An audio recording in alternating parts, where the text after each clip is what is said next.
তো good morning বন্ধুরা, নিয়ে চলে আসলাম আবার একটি মিনি ব্লগ। তো আজকে ছিল 12ই রবিউল আউয়াল। তো কাজে যাওয়ার ছিল না।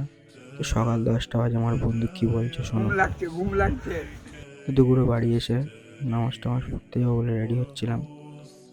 তো এখানে আমি রেডি হয়ে গেছি, মসজিদে যাবো বলে বেরিয়ে পড়েছিলাম।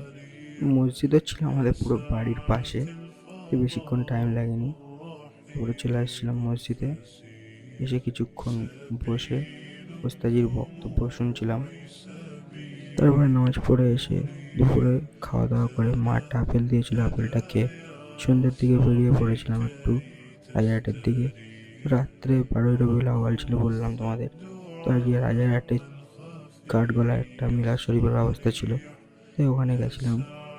তো আমাদের মিলাদ শোনা হয়ে গেছে। আমরা দেখো, আমার বন্ধু রাউরকের প্যাকেট নিয়ে বাড়ি আসছে, আরেকজনও বাড়ি আসছে, সবাই মিলে একসাথে বাড়ি আসছিলাম।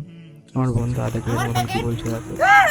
তো বন্ধুরা, এখানে ভিডিওটা শেষ করলাম। Good night. আমার প্যাকেট